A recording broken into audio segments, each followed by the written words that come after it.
Hi everyone.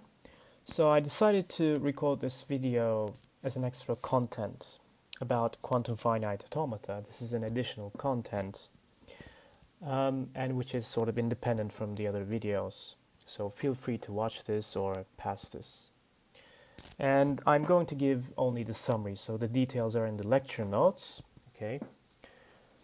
So let's talk about the variants of finite automata. So what's a finite automata? Well, a finite automaton, or a deterministic finite automaton, in short, DFA, is the most simplest model of computation, which is an input-driven model which takes an input, and then according to the input we read, the machine just, it changes its state. So, and in formal language courses, we usually learn that it's modeled by, it can be depicted by graph models. Okay, so we have a start state, we have transitions, and we have a final state. Okay. So a deterministic finite automaton is simply a 5-tuple. It consists of a set of states, Q, a finite alphabet, a transition function delta, a start state, Q0, and a set of final states. F is a subset of Q, Q0 is an element of Q, sigma is a finite alphabet, it's a finite set of symbols, delta is a transition function defined as Q Cartesian sigma, and this maps to another state Q. Okay, so when we write delta QA equals Q prime, this means that when the machine is in state Q and reads the symbol A, it changes states to Q prime. Okay, so it's simply an input-driven machine. It's a very simple model of computation. But there are some variants of finite automata. And by the way, finite automata, they're also called finite state machines. Okay, so there are two different terminologies. But let's use finite automata.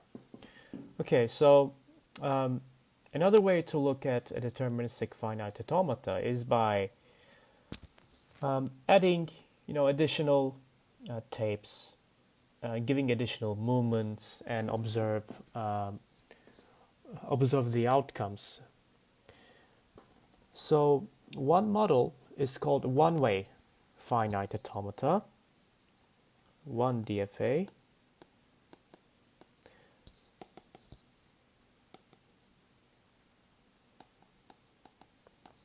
A one-way DFA is defined exactly the same as a deterministic finite automata, except that we now have an input tape. We have a read-only input tape, and the tape head can move in a single direction from left to right. Okay, and there's a generalization of this model, 2DFA, where we allow the tape head to move in both directions.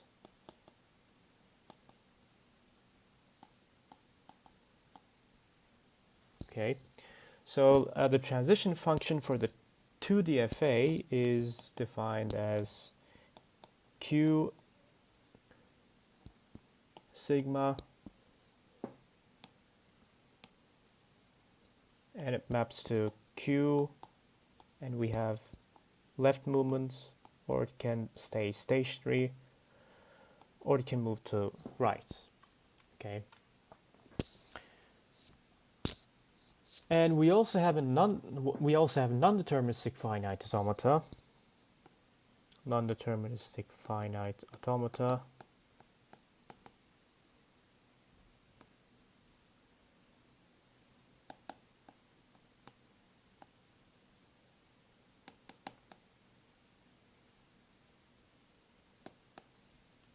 So this is a finite automata whose transition function is defined as delta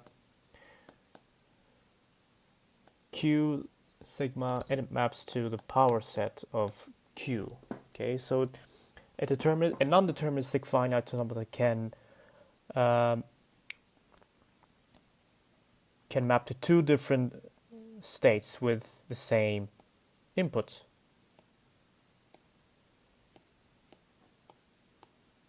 Okay, but we don't allow this in a deterministic finite automata. Okay, so, and you might wonder, well, this is a very simple machine. It's way simpler than Turing machines. But the thing is that the quantum finite automata, the quantum counterpart of finite state machines, is well established, way more established than quantum Turing machines. Because we know that quantum Turing machines and classical standard Turing machines are equivalent in power. But this is not the case in quantum finite automata in some cases. So that's why, although the machine is simple, quantum finite automata, they accept a restricted class of languages compared to quantum Turing machines.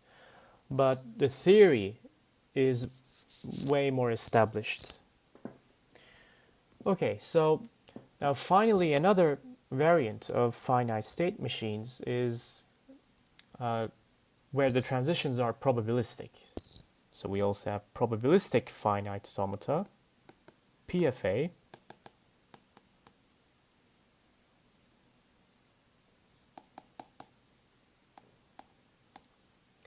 so a probabilistic finite automaton is something like an NFA, except that we have probability weights for the transitions.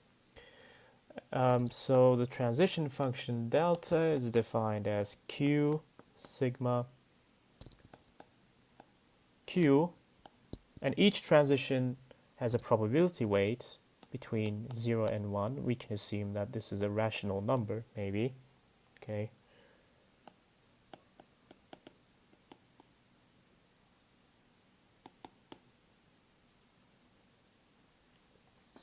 Value between 0 and 1, and that for every Q in Q and symbol A in sigma, we have that the summation of the transitions, the weight of the transitions,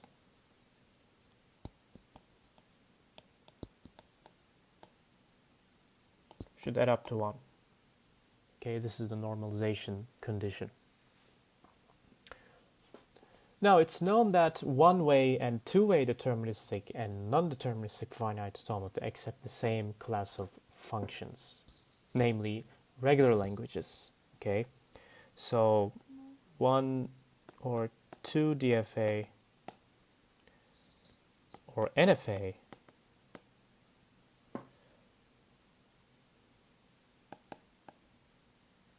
all the same. They all accept regular languages. Okay. Now, with respect to the bounded error acceptance, and I will explain what I mean by bounded error acceptance, probabilistic finite automata with one tape, with a tape given that it can move into one direction, that is one PFA and two PFA. So they accept regular languages as well, okay, with respect to bounded error acceptance.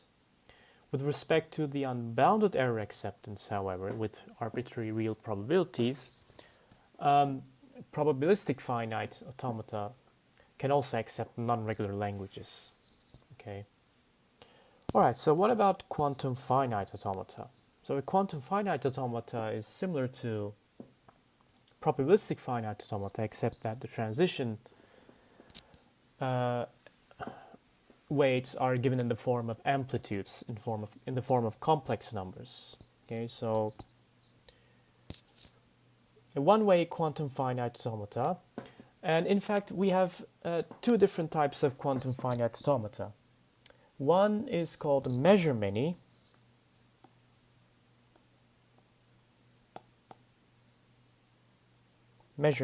quantum finite automata, and measure-once QFA. The default model is the measure-many version. Okay, so we also call this one QFA. Okay, so a one-way quantum finite automata is defined similar to, in the same way as a probabilistic finite automata, except that the transition function is now defined as delta Q times gamma, okay, times Q, and it maps to some complex number between 0 and 1, okay. When I say between 0 and 1, of course I mean the that the real parts should be between 0 and 1. So here gamma is equal to sigma union, we have n markers for the input, and this is the left n marker, and the $sign is the right n marker for the input. Okay, so we have an input tape. The hash denotes the left n marker, and the $sign denotes the right n marker for the input. Okay, and each transition defines a linear operator, which is required to be unitary. And in the computation of a quantum finite automaton, we have a computational observable. Okay.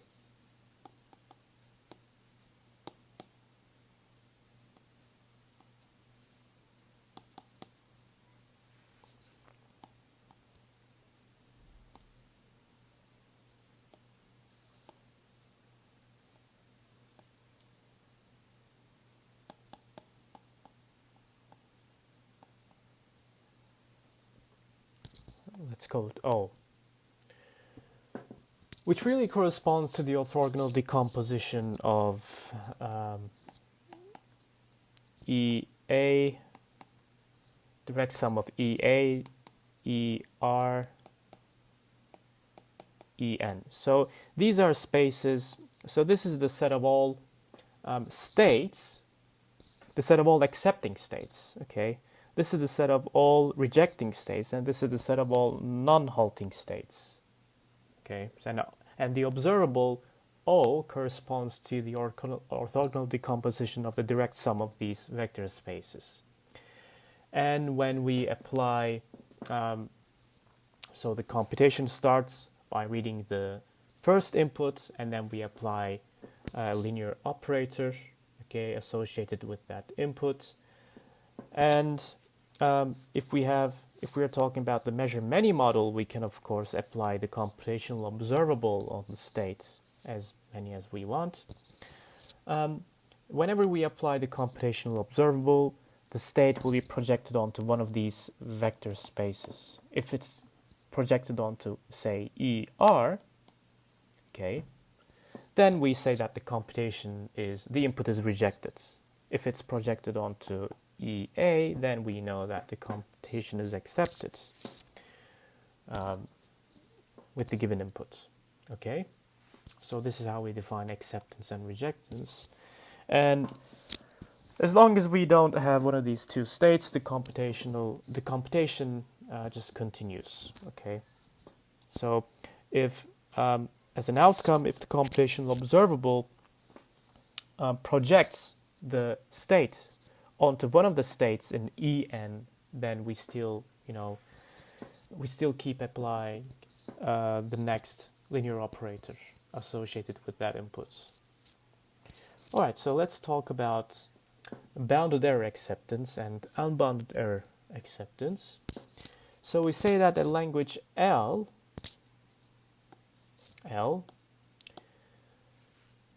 is said to be accepted by a measure many 1 QFA with L is accepted with bounded error probability if the automaton accepts, if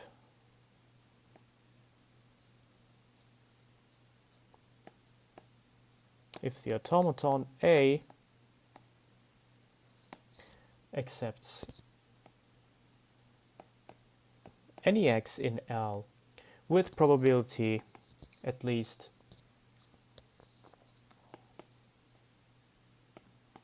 lambda plus epsilon for some epsilon greater than 0,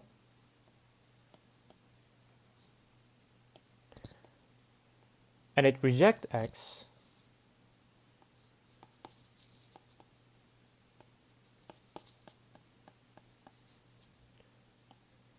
with probability at least, again, lambda plus epsilon. Here lambda should be at least as large as 1 over 2.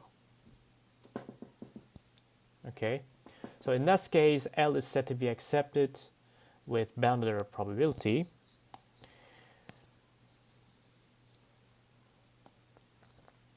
And if we have no error, okay, if epsilon is ignored, then L is said to be accepted with unbounded error probability. Okay. All right, so now this version of 1 QFA, the measure many version, is weaker than the standard finite automata, in fact. So it's a very weak model of computation, because there are some regular languages that cannot be accepted by measure many 1 QFA. Kondrax and Watrous. This was proved by Kondrax and Watrous in 1997. That if a language L is accepted by a 1 QFA with bounded error probability,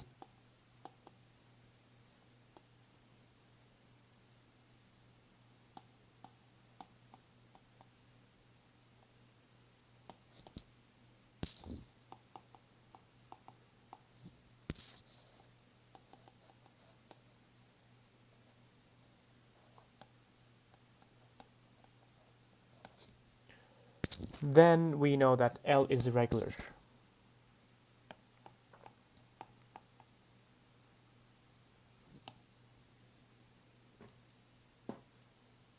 Okay, but we also know that, again, this is another theorem proved by the same authors, that the regular language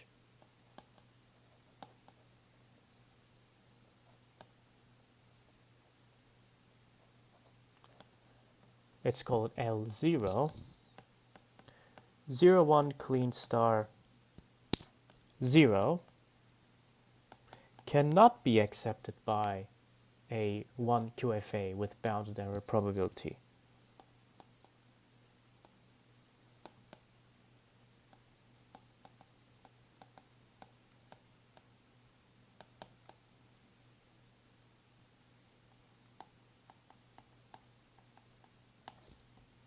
Okay, so this version of 1 QFA is strictly weaker than standard finite automata.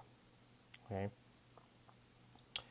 but we also have measure once 1 QFA, measure once 1 QFA,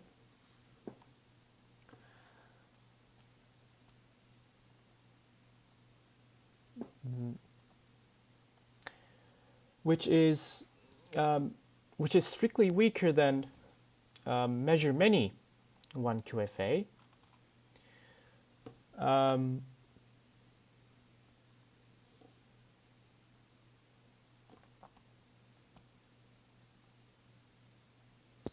So it's even weaker. But one model that's more powerful than its classical counterpart is called two-way quantum finite automata.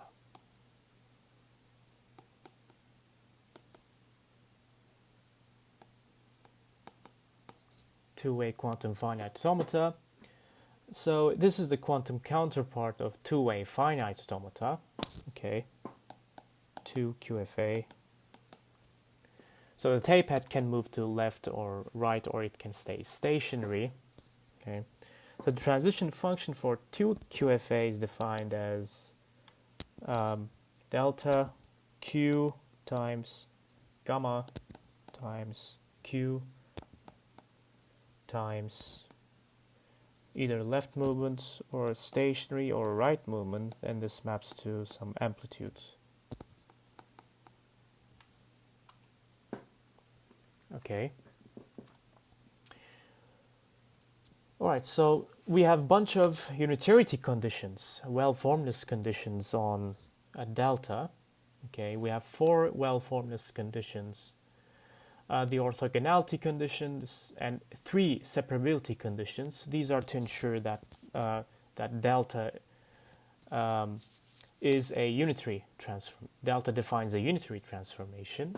Okay, you can find more details in the lecture notes.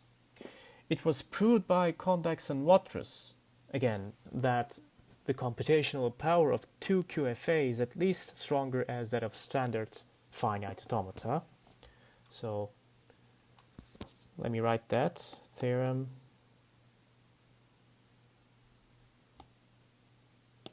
And this is again by Condax and Watrous.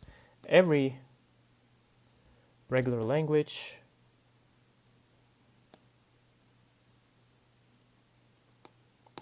is accepted by a 2QFA. Okay, so 2QFA are at least as stronger as that of standard finite automata. But an interesting thing about 2QFA is that there are also non-regular languages which can be recognized by these machines.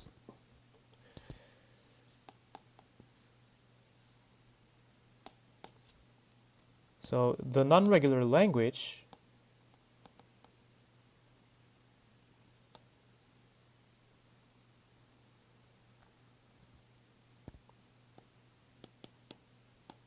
(0, I) I is greater than or equal to 1. So this can be recognized by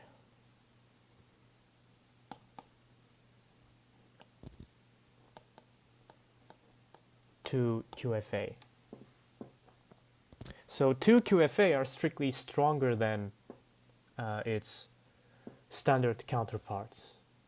Okay, and even some, but not all, non-context-free languages can be recognized by 2QFA.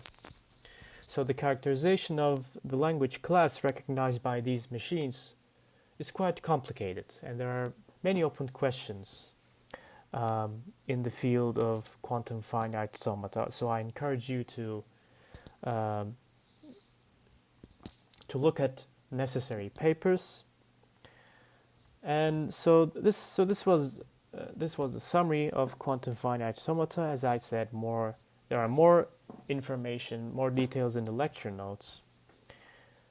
So thank you for watching this video.